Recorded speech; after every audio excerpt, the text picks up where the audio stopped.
SVM senior secondary school Pilibanga की online classes में आप सब बच्चों का स्वागत है। प्यारे बच्चों, ਅੱਜ ਅਸੀਂ ਮੀਆਂ ਵਜੀਦ ਜੀ ਦੇ ਸ਼ਲੋਕਾਂ ਦੀ ਵਿਆਖਿਆ ਕਰਨ ਦਾ ਯਤਨ ਕਰਾਂਗੇ। ਸੋ ਪਿਆਰੇ ਬੱਚਿਓ, ਸਭ ਤੋਂ ਪਹਿਲਾਂ ਅਸੀਂ ਮੀਆਂ ਵਜੀਦ ਦੇ ਜੀਵਨ, ਇਹਨਾਂ ਦੀਆਂ ਰਚਨਾਵਾਂ ਬਾਰੇ ਕੁਝ ਸੰਖੇਪ, ਕੁਝ ਬੇਸਿਕ ਜੋ ਜਾਣਕਾਰੀ ਹੈ ਉਹ ਪ੍ਰਾਪਤ ਕਰ ਲਈਏ।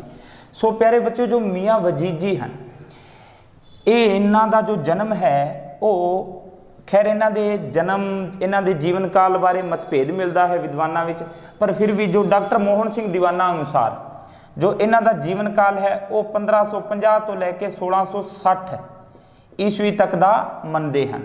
डॉक्टर मोहन सिंह दीवाना ने जो इन्हों का जीवन काल दसिया वो की दसिया है 1550 तो 1660 ईस्वी के विच दा। हुण प्यारे बच्चों, जो मियाँ वजीद जी हैं, मियाँ वजीद जी नूं रोशनी टोली, देखो सूफियां विच तुहानूं पता है कई टोले, कई संप्रदाय, जिवें चिश्ती संप्रदाय हो गया, कादरी संप्रदाय है, सोहरावर्दी है, नक्शबंदी, उस तरह प्यारे बच्चों रोशनी है जो टोला है जो मुसलमाना दा, उन इस टोले की नींव रखने वाले यानी कि मोढी इन्हों मन्निया जाता है मियाँ वजीद जी नूं। देखो इन्हों की जो रचना है, इन्हों की रचना प्रोफैसर प्यारा सिंह पदम अनुसार, ठीक है, प्रोफैसर प्यारा सिंह पदम अनुसार इन्हों की जो रचना है उसका कुछ वेरवा दिता है प्रोफैसर प्यारा सिंह पदम ने। वैसे कहा जाता है कि मियाँ वजीद जी के 14 छोटे ग्रंथ मिलते हैं। सो इन्हों की जो प्रमुख रचना का वेरवा प्यारा सिंह पदम अनुसार दिता गया है वो कुछ इस तरह है, जिवें दसिया है कि इन्हों के 2 तो शब्द मिलते हैं, ठीक है, काव्य के रूप है कई जो असी अगे चर्चा कर रहे हैं, 2 शब्द मिलते हैं, ठीक है, 40 श्लोक, ऐसे तरह 33 तूतिए, ठीक है, 28 अड़िलों की यानी कि रचना करी। इस तो अलावा एक माज दी। सो कुल मिला के ये इन्हां दी रचना का वेरवा है। 2 शब्द, 40 श्लोक, 33 तूतिए, 28 अड़िलां ते एक माज की रचना इन्होंने करी सी। सो ये हुण प्यारे बच्चों, इन्हां दे खासकर जिहड़े श्लोक हैं जिन्हां ते असीं अज चर्चा करांगे, इन्हां दे श्लोक 4 तुक्कां वाले मिलते हैं। किन्ने तुक्कां वाले? 4 तुक्कां वाले इन्हां दे श्लोक मिलते हैं। हुण इन्हां दी रचना का जो विशा है प्यारे बच्चों वो वनस्पनता भरिया है, जिवें इस विच संसार की नाशमानता का किते ना किते जिक्र मिलता है।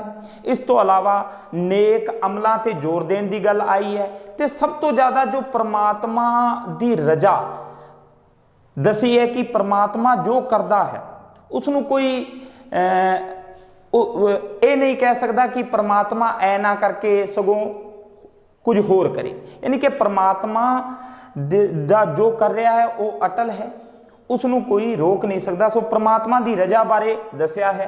होर भी विषय हैं, ठीक है, सांझीवालता का प्रतीक इन्हां दी बाणी विच कई उदाहरण मिलते हैं। सो एक कुछ बेसिक गल्लां हैं मियाँ वजीद बारे, ठीक है। इन्हां दा जन्म वैसे मन्निया जाता है, कहते जलंधर विच होया सी। खैर ये बाद विच यात्रा विच मथुरा, वृंदावन, काबुल, कुछ समय काबुल भी रहे, ठीक है। इन्हां नूं सूफियां दे वजों भी जानिया जाता है, तो जो हिंदू संतां विच भी इन्हां दा नाम मन्निया जाता है। दादू दयाल जी जो राजस्थान के प्रसिद्ध संत होए हैं वो इन्हां दे मुर्शद मन्ने जाते हैं, दादू दयाल जी, ठीक है। सो ये कुछ बेसिक गल्लां हैं। हुण इन्हां दी जो असी रचना है प्यारे बच्चों, हुण तुहाडे हत्थ विच जो सब तो पहला ध्यान रखो, मैं अज मौखिकी करवाउण दा यतन कर रहा, जो रचना है, जो श्लोक है। सो सामने थोड़े बुक होनी चाहिए है, नालों नाल असी समझण दा यतन करांगे। मैं मौखिकी अज बोल के करवाउण दा यतन कर रहा। सो पहला जिहड़ा श्लोक है असी मनदे हां वो की दसिया है। पहला श्लोक प्यारे बच्चों तुसी किताब विच वेख सकते हो, नालों नाल समझण दा यतन करो। इकना दे कर पुत, पुत्तां कर पोतरे। पहला श्लोक की है? इकना दे कर पुत, पुत्तां कर पोतरे। इकना देकर तियां, तियां कर दोतरे। इकना देकर एक ਉਹ ਵੀ ਜਾਏ ਮਰ, ਵਜੀਦਾ ਕੌਣ ਸਾਹਿਬ ਨੂੰ ਆਖੇ ਇਉਂ ਨਹੀਂ ਇੰਜ ਕਰ। ਸੋ ਇਹ ਪਹਿਲਾ ਜੋ ਸ਼ਲੋਕ ਹੈ ਚਾਰ ਤੁਕਾਂ ਦਾ, ਕੀ ਦੱਸਿਆ ਇਸ ਵਿੱਚ ਸਾਹਮਣੇ ਤੁਸੀਂ ਵੇਖ ਰਹੇ ਹੋ। ਹੁਣ ਦੇਖੋ, ਇਕਨਾ ਦੇ ਕਰ ਪੁੱਤ, ਜੋ ਬਾਬਾ ਵਜੀਦ ਜੀ ਹੈ ਉਹ ਦੱਸਦੇ ਹਨ ਕਿ ਇੱਕ ਐਸੇ ਹਨ ਇਸ ਦੁਨੀਆ ਵਿੱਚ, ਐਸੇ ਵੀ ਲੋਕ ਹਨ ਜਿਨ੍ਹਾਂ ਦੇ ਕਰ ਕੀ ਹਨ, ਪਰਮਾਤਮਾ ਨੇ ਪੁੱਤਾਂ ਦੀ ਦਾਤ ਬਖਸ਼ੀ ਹੈ ਤੇ ਉਹਨਾਂ ਪੁੱਤਾਂ ਦੇ ਕਰ ਅੱਗੇ ਪੋਤਰੇ ਹਨ। ਇੱਕ ਐਸੇ ਹਨ ਜਿਨ੍ਹਾਂ ਦੇ ਘਰੇ ਪਰਮਾਤਮਾ ਨੇ ਪੁੱਤ ਤੇ ਪੋਤਰਿਆਂ ਦੀ ਦਾਤ ਬਖਸ਼ੀ ਹੈ। ਇੱਕ ਐਸੇ ਹਨ ਜਿਨ੍ਹਾਂ ਦੇ ਕਰ ਧੀਆਂ, ਇਕਨਾ ਦੇ ਕਰ ਧੀਆਂ, ਧੀਆਂ ਕਰ ਦੋਤਰੇ, ਦੂਜੀ ਸਤਰ ਵਿੱਚ ਦੱਸਿਆ ਹੈ। ਸੋ ਕੀ ਦੱਸਿਆ ਹੈ ਕਿ ਇੱਕ ਐਸੇ ਵੀ ਲੋਕ ਹਨ ਇਸ ਦੁਨੀਆ ਵਿੱਚ ਜਿਨ੍ਹਾਂ ਦੇ ਘਰੇ ਧੀਆਂ ਹਨ ਤੇ ਧੀਆਂ ਦੇ ਘਰੇ ਦੋਤਰੇ, ਦੋਤਰੇ ਯਾਨੀ ਕਿ ਇੱਕ ਐਸੇ ਲੋਕ ਹਨ ਜਿਨ੍ਹਾਂ ਨੂੰ ਪਰਮਾਤਮਾ ਨੇ ਧੀਆਂ ਤੇ ਦੋਤਰਿਆਂ ਦੀ ਦਾਤ ਬਖਸ਼ੀ ਹੈ। ਤੇ ਇੱਕ ਐਸੇ ਵੀ ਸੰਸਾਰ ਵਿੱਚ ਲੋਕ ਹਨ ਜਿਨ੍ਹਾਂ ਦੇ ਘਰ ਇੱਕ ਹੀ ਪੁੱਤ ਹੁੰਦਾ ਹੈ, ਇੱਕ ਹੀ ਪੁੱਤ ਹੁੰਦਾ ਹੈ। ਇੱਕ ਨਾ ਦੇ ਕਰ ਇੱਕ, ਉਹ ਵੀ ਜਾਏ ਮਰ ਤੇ ਉਹ ਵੀ ਮਰ ਜਾਂਦਾ ਹੈ। ਇਸ ਤਰ੍ਹਾਂ ਉਸ ਪਰਮਾਤਮਾ ਵਜੀਦਾ ਕੌਣ ਸਾਹਿਬ ਨੂੰ ਆਖੇ, ਬਾਰ-ਬਾਰ ਇਹ ਜੋ ਸਤਰ ਰਿਪੀਟ ਹੋਣੀ ਹੈ ਅੰਤ ਵਿੱਚ, ਵਜੀਦਾ ਕੌਣ ਸਾਹਿਬ ਨੂੰ ਆਖੇ। ਸੋ ਸਾਹਿਬ ਇੱਥੇ ਕਿਸ ਲਈ ਆਇਆ ਹੈ, ਪਰਮਾਤਮਾ ਲਈ। ਸਾਹਿਬ ਸ਼ਬਦ ਪਰਮਾਤਮਾ ਰੱਬ ਲਈ ਆਇਆ ਹੈ ਕਿ ਕੌਣ ਸਾਹਿਬ ਨੂੰ, ਉਸ ਪਰਮਾਤਮਾ ਨੂੰ, ਉਸ ਪਰਮਾਤਮਾ ਨੂੰ ਕੋਈ ਇਹ ਨਹੀਂ ਕਹਿ ਸਕਦਾ ਕਿ ਉਹ ਇਸ ਤਰ੍ਹਾਂ ਨਾ ਕਰਕੇ ਸਗੋਂ ਕੁਝ ਹੋਰ ਕਰੇ। ਯਾਨੀ ਕਿ ਇਹ ਜੋ ਸੰਸਾਰ ਵਿੱਚ ਜੋ ਭਾਣਾ, ਇਹ ਪਰਮਾਤਮਾ ਦੀ ਰਜ਼ਾ ਵਿੱਚ ਹੀ ਸਭ ਕੁਝ ਹੋ ਰਿਹਾ ਹੈ। ਪਰਮਾਤਮਾ ਦਾ ਭਾਣਾ ਅਟਲ ਹੈ। ਇਸ ਪੂਰੇ ਦੇ ਪੂਰੇ ਸ਼ਲੋਕਾਂ ਵਿੱਚ ਇੱਕੋ ਹੀ ਗੱਲ ਇਹ ਬਾਰ-ਬਾਰ ਰਿਪੀਟ ਹੋ ਰਹੀ ਹੈ ਕਿ ਪਰਮਾਤਮਾ ਦਾ ਭਾਣਾ ਅਟਲ ਹੈ, ਉਹ ਕਿਸੇ ਦੇ ਅਧੀਨ ਨਹੀਂ ਹੈ। ਪਰਮਾਤਮਾ ਕਿਸੇ ਦੇ ਅਧੀਨ ਨਹੀਂ ਹੈ, ਉਸ ਨੂੰ ਜੋ ਚੰਗਾ ਲੱਗਦਾ ਹੈ ਉਹ ਉਵੇਂ ਹੀ ਕਰਦਾ ਹੈ। ਇਸ ਰਚਨਾ ਵਿੱਚ ਪਿਆਰੇ ਬੱਚਿਓ ਕਿਤੇ ਨਾ ਕਿਤੇ ਕਈ ਸ਼ਲੋਕਾਂ ਵਿੱਚ ਵਿਅੰਗ ਵੀ ਵੇਖਣ ਨੂੰ ਮਿਲਦਾ ਹੈ, ਯਾਨੀ ਕਿ ਸਮਾਜ ਵਿੱਚ ਜੋ ਕਾਣੀ ਵੰਡ ਹੈ ਉਸ ਦਾ ਵਰਣਨ ਕੀਤਾ ਹੈ, ਸਾਨੂੰ ਸਮਝਾਉਣ ਦਾ ਵੀ ਯਤਨ ਕੀਤਾ ਹੈ। ਹੁਣ ਇਸ ਸ਼ਲੋਕ ਰਾਹੀਂ ਜੇ ਅਸੀਂ ਇਸ ਦਾ ਕੇਂਦਰੀ ਭਾਵ ਕੱਢੀਏ ਤਾਂ ਕੀ ਨਿਕਲਦਾ ਹੈ ਕਿ ਦੇਖੋ, ਮੌਤ ਹੈ ਨਾ, ਜੋ ਜਿਸ ਦਾ ਜਨਮ ਹੋਇਆ ਉਸਨੇ ਖੈਰ ਮਰਨਾ ਹੀ, ਵੀ ਇੱਕ ਨਾ ਦੇ ਕਰ ਇੱਕ ਉਹ ਵੀ ਜਾਏ ਮਰ। ਵੀ ਇਸ ਸ਼ਲੋਕ ਰਾਹੀਂ ਅਸੀਂ ਇਹ ਹੀ ਸਿੱਖਿਆ ਲੈ ਸਕਦੇ ਹਾਂ ਕਿ ਪਰਮਾਤਮਾ ਦਾ ਭਾਣਾ ਤਾਂ ਅਟਲ ਹੈ, ਉਸ ਨੂੰ ਜੋ ਚੰਗਾ ਲੱਗਦਾ ਹੈ ਉਹ ਉਵੇਂ ਹੀ ਕਰਦਾ ਹੈ। ਠੀਕ ਹੈ, ਉਸ ਦੇ ਕੀਤੇ ਤੇ ਕੋਈ ਕਿੰਤੂ ਪਰੰਤੂ ਨਹੀਂ ਕਰ ਸਕਦਾ।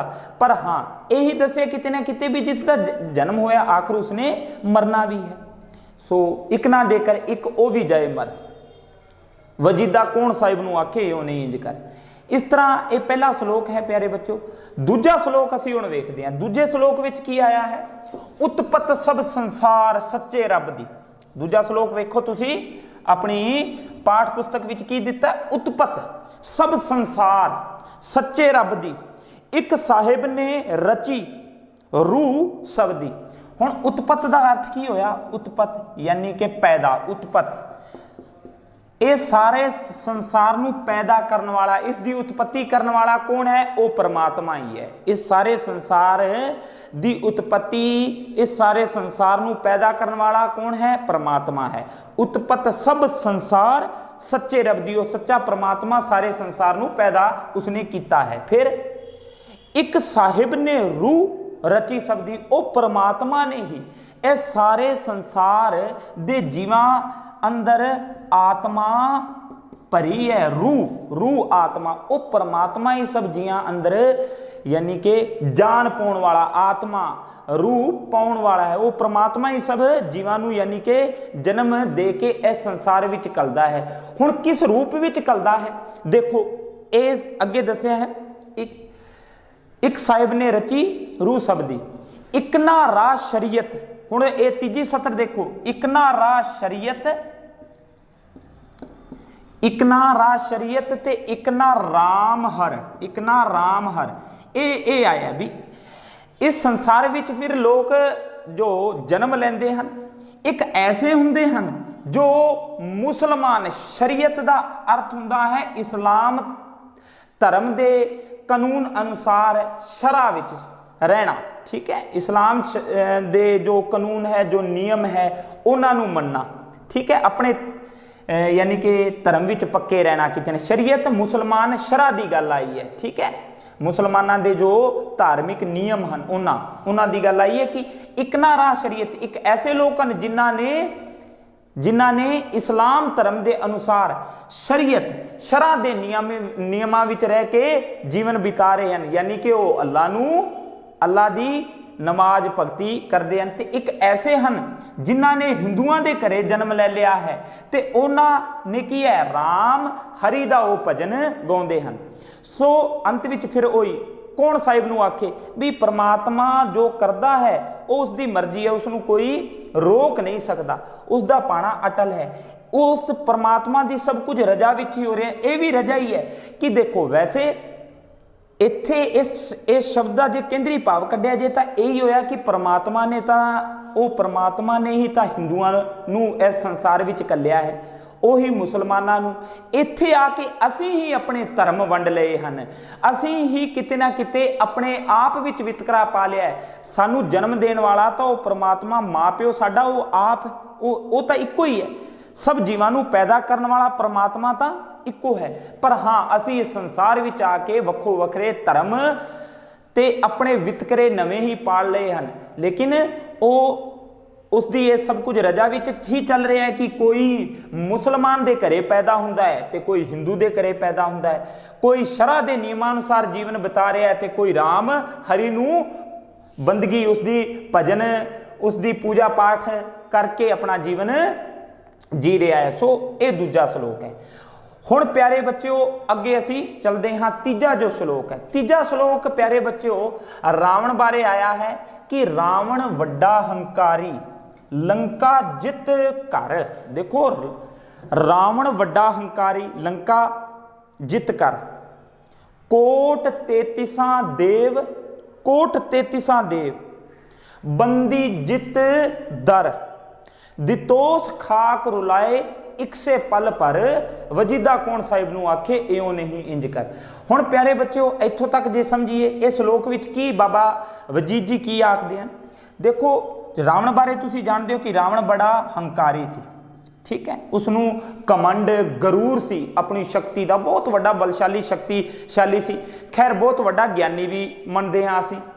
सो लेकिन उसके विच जो सब तो वड्डी कमी की हंकार उसने करिया दस्या रावण वड्डा हंकारी लंका। उस रावण की गल आई है कि रावण जो अपने आप को बहुत वड्डा बलशाली शक्तिशाली समझदा सी, बहुत वड्डा जो हंकारी सी, जिसने लंका नूं जित लिया सी। लंका का जो राजा अपने आप को बहुत बलशाली हंकारी समझदा सी, उसने 33 आया ना शब्द 33 कोट 33 कोट मना यानी कि करोड़ ते 33 करोड़ देवी देवते असी हिंदू मत अनुसार मनते हैं। सो दस्या कि 33 करोड़ देवी देवते जिसने अपने दर ते अपने घर विच बंदी बना ले सन, ऐसा शक्तिशाली ऐसा जो ये राजा रावण होया है, ये इस दे हंकार नूं एक पल विच ही परमात्मा ने चूरो चूर कर दिता। किवें दितोस खाक रुलाए एक से पल पर, दितोस दिता खाक रुलाए, खाक विच खाक हुंदा मिट्टी, मिट्टी विच उसदे हंकार नूं उसदे कमंड नूं गरूर नूं तोड़न लई परमात्मा ने एक पल विच ही वेखो उसनूं मिट्टी विच रला दिता। किवें तुसीं जाणदे हो कि श्री रामचंद्र जी हथों वो मारिया गया। इस तरह बहुत वड्डा अपने आप नूं शक्तिशाली महान समझण वाला वो भी एक पल विच ही खाक विच रल गया। तो इस तरह इस श्लोक राही जे असीं केंद्री गल कढीए तो ये केंद्री भाव ये निकलदा कि वो परमात्मा ही किते ना किते इस संसार विच देखो लोक है जो या जो कमंड या हंकार करते हैं, हंकार नूं तोड़न वाला वो परमात्मा है। वो परमात्मा वड्डे तो वड्डे बलशाली तो बलशाली जो हंकार करते हैं उन्हां दा हंकार एक पल विच ही वो भन तोड़ सकता है। सो परमात्मा की रजा विच ही भावें ये सब कुछ चल रहा है। सो परमात्मा की रजा विच भी रहना सानू इत्थे समझाया गया कि उस परमात्मा की किते ना किते सानू रजा विच रहना चाहिए ते ये बुराइयां नू किते ना किते छड्डना चाहिए, क्योंकि ये उसकी रजा ही सी। शायद ये साडे वर्गे लोकां नू समझाउण लई ही ऐसियां घटनावां इस तो पहलां इतिहास विच होईयां हन। सो सानू यही समझाया कि घमंड हंकार या जो भी विकार हैं उन्होंने धारण नहीं करना चाहिए। जो एडे वड्डे शक्तिशाली बलशाली अपने आप को ज्ञानी समझने वाले एक पल विच ही खाक विच मिट्टी विच मिल गए तो साडी कोई बिसात नहीं है। सो ये है तीजा श्लोक। हुण प्यारे बच्चों अगला चौथा श्लोक वेखो, बहुत ही प्यारा श्लोक है चौथा।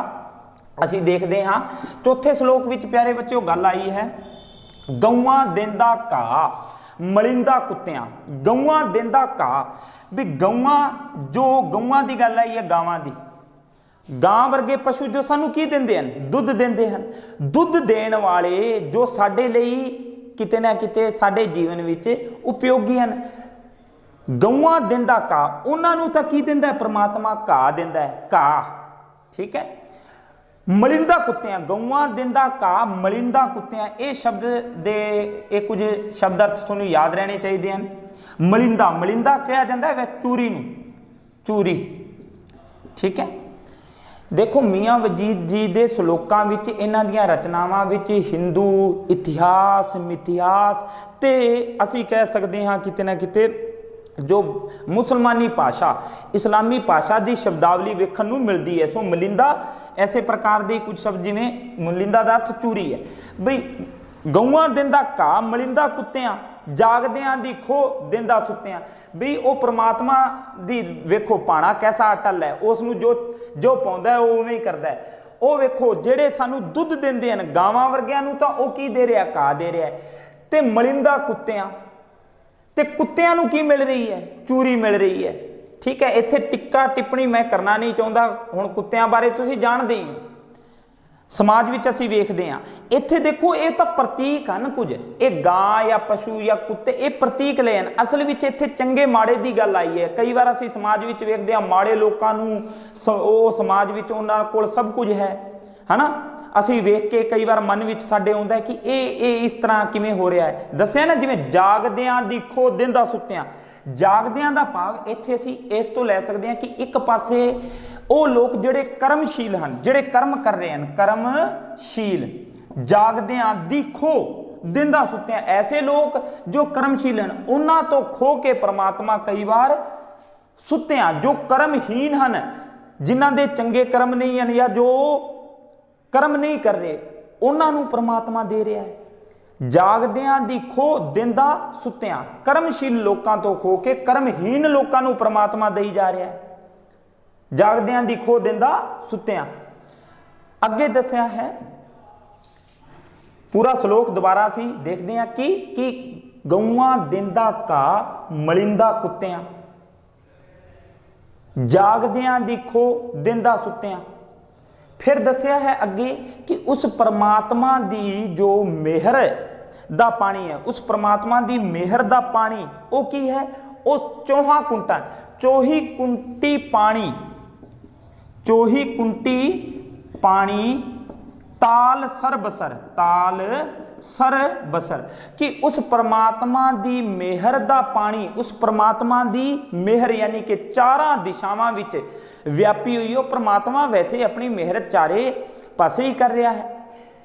चौही कुंटी पानी, उस परमात्मा दी मेहर दा पानी चारे पासे चारे दिशावां विच फैलिया होया है। ताल सरबसर, उसने ताल तलाबां नूं सरोवरां नूं नक्को नक भर रखिया है। इस तरह उस परमात्मा दी ही रजा है। इन्हां श्लोकां विच एक होर असीं केंद्री भाव वेख सकते हाँ। ये दस्सिया कि एक पासे परमात्मा दी मेहर दर्शाई गई है कि लोकां ते किस तरह परमात्मा मेहर कर रहा है, ठीक है। ते दूजे पासे इस तो उल्ट परमात्मा दे कहर दी भी गल आई है। जिवें रावण की गल आई, रावण ते कहर बरपाया, या असी वेख रहे हैं इन्हां श्लोकां विच भी जागदियां दी खो देंदा सुत्तियां, गौआं देंदा घा मलिंदा कुत्तियां, भी चंगे लोकां नूं कई बार वो सब कुछ प्राप्त नहीं हुंदा जो माड़े लोकां नूं कर्महीन लोकां नूं ही प्राप्त हो रहा है। सो एक पासे परमात्मा मेहर कर रहा है ते दूजे पासे वो अपना कहर भी वरता रहा है। ये असल विच उसदी रजा विच ही सब कुछ हो रहा है, ठीक है। उसदा भाणा किसी दे अधीन नहीं है, ठीक है। ये चौथा श्लोक सी प्यारे बच्चों, बहुत ही चंगा श्लोक है। ऐसे प्रकार अगे असी देखते हाँ एक श्लोक आ रहा है, मूर्ख नो असवारी हाथी घोड़ियां। हुण अगे जो आ रहा मूर्ख नूं असवारी दस्या है, उस परमात्मा की रजा वेखो, पाणा वेखो कैसा है। ठीक है, मूर्ख जो लोग हैं उन्होंने तो की है असवारी, असवारी हाथी घोड़ियां, उन्होंने तो हाथी अते घोड़ियां दी सवारियां मिल रही हैं। देखो जिस समय रचना रची गई है, गल आई है जिवें 16वीं असी प्रमुख मान सकते हैं, 16वीं ते 17वीं सदी का असी अद, उस समय प्यारे बच्चों इस प्रकार के साधन सन, घोड़े हाथी, ये उस समय के साधन सन। अज नाल तुलना करिए तो असी गड्डियां कारां की गल कर सकते हाँ। सो दसीए कि मूर्ख लोग, माड़े लोग, मूर्ख लोग, अज्ञानी लोग, उन्होंने तो की है, उन्होंने तो असवारी परमात्मा ने दे रखी है, कादी घोड़ियां दी, हाथियां दी, कारां दी, असी मान सकते हैं ना, साधना दी, वड्डे वड्डे साधन उन्होंने थल्ले हैं। वो अपना जो जीवन है बड़े खुशहाल तरीके नाल बिता रहे हैं। मूर्ख नूं असवारी हाथी घोड़ियां दी सवारी उन्होंने बख्शी हुई है परमात्मा ने। दूजे पासे पंडित पैर प्यादे पाटे जोड़िया। हुण दस्या पंडित, जिहड़े पंडित लोग हैं, पंडित पैर प्यादे, प्यादे यानी कि पैदल, प्यादे पंडित पैर, इत्थे पंडित का अर्थ ज्ञानवान सूझवान लोगों तो है, ज्ञानवान सूझवान लोगों तो है, कि ऐसे लोग जो ज्ञानी हैं या विद्वान लोग हैं, जो पंडित पैर प्यादे, पंडित जिहड़े सूझवान विद्वान लोग हैं, उन्होंने पैदल प्यादे यानी कि उन्होंने पैदल तुरना पैंदा है। एक पासे मूर्ख लोगों को असवारियां मिलियां हुई हाथी घोड़ियां दियां, ते दूजे पासे विद्वान लोगों को पैदल चलना पैंदा है। ते वो भी कैसा कि उन्होंने पैरों में पंडित पैर प्यादे पाटे जोड़िया, उन्होंने पैर में पाटे जोड़िया यानी कि पाटे जोड़े हैं, जोड़े पैर में जुत्ती भी नहीं है, वो भी टुटी हुई है, ऐसा जीवन है। देखो पंडित पैर प्यादे पाटे जोड़िया, करदे सुगड़ मजूरी मूर्ख दे जाए कर, तीजी सत्र भी दस्या करदे मूर्ख। ऐसे फिर जिहड़े सुगड़ का अर्थ हुंदा सूझवान या विद्वान ही, ऐसे सुगड़ जो लोग हैं उन्होंने कई बार मूर्खां दे घरे जाके मजदूरी नौकरी भी करनी पैंदी है। असल विच ये सब कुछ परमात्मा की रजा विच हो रहा है, उसका पाना अटल है। ये बार बार ये सतरां रिपीट होणगी। अंतिम जो सतराई है, वजीदा कौन साहिब नूं आखे एओ नहीं इंज कर। ऐसे प्रकार प्यारे बच्चों अगे चलते हाँ। अगला जो श्लोक है, अगला श्लोक है रावण वांग ही एक होर जो इतिहास विच नाम मिलता है दुर्योधन का। दुर्योधन महाभारत विच तुसी ना सुनिया है। दुर्योधन वड्डा हंकारी किसे न जानदा, दस्या ना तुसी पाठ पुस्तक विच वेखो, दुर्योधन वड्डा हंकारी, कि दुर्योधन जो अपने आप नूं बहुत वड्डा बलशाली होई ही फिर गल बहुत वड्डा हंकारी समझदा सी, अपने आप बहुत हंकार सी, कमंड सी उसनूं अपने बल दा। दुर्योधन वड्डा हंकारी किसे ना जानदा, अपने सामने वो किसे नूं कुछ नहीं जानदा सी, तुच्छ समझदा सी। कृष्ण फिरे रहबारी, अगे आया कृष्ण फिरे रहबारी। रहबारी इत्थे शब्द आया, रहबारी का अर्थ रब का रूप असी कह सकते हैं हाँ, ठीक है। रहबर, रहबर, ठीक है। धार्मिक गुरु, रब का रूप ही असी कह सकते हैं भी। फिर जो ऐसा हंकारी है दुर्योधन सी, जो अपने सामने किसी को तुच्छ नहीं जानता सी, किसी को कुछ नहीं जानता सी, वो ऐसा जदों उसके सिर ते बई मौत गज रही सी, ते तुसीं जानदे हो कि किते ना किते कौरवां ते पांडवां विच जो इन्हां दी आपसी जो लड़ाई जो रंजिश महाभारत विच तुसीं पूरी कथा सुनी हुई है, तां ये पांडवां नूं की करना चाहुंदा सी, मारना चाहुंदा सी। सो फिर जो कृष्ण है, कृष्ण ने की करया, कृष्ण महाराज ने कौरवां ते पांडवां विच सुलह कराउण दी सोची, सुलह करवाना दी सोची भी इस सुलह नाल इस दुर्योधन दा भला हो जाना है, इसदी जान बच जानी है।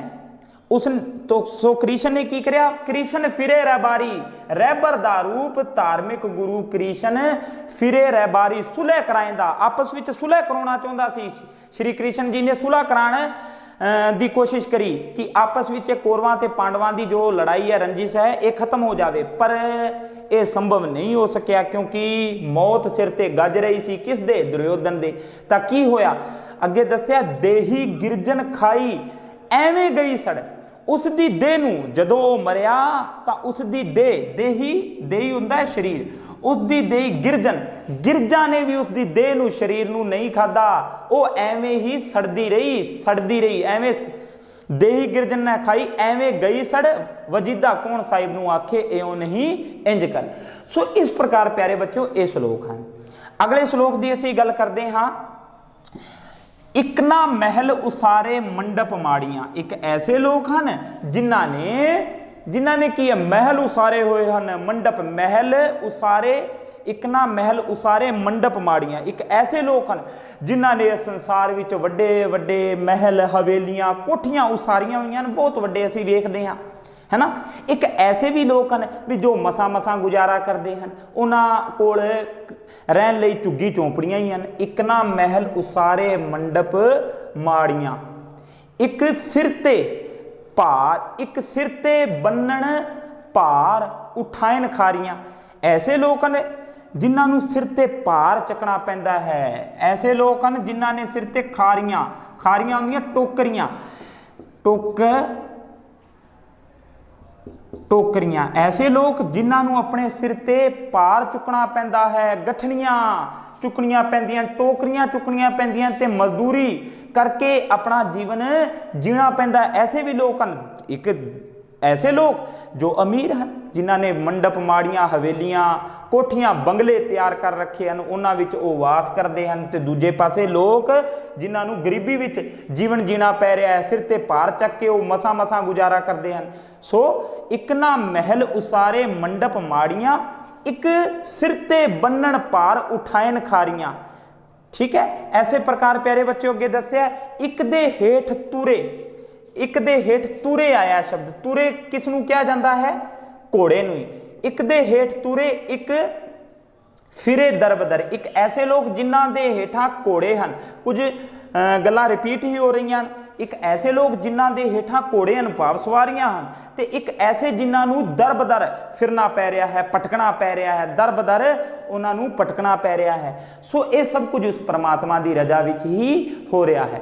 सो इस तरह प्यारे बच्चों ये टोटल 8 श्लोक हैं, असीं 7 श्लोकां की व्याख्या इत्थे करन दा यतन करिया है। अगे असीं हुण वेखदे हां प्यारे बच्चों। अगला आया पढ़कर पंडित नित लोकां समझाएंदा, पढ़कर पंडित नित लोकां समझाएंदा, घर जलते की खबर न हरगिज पाएंदा।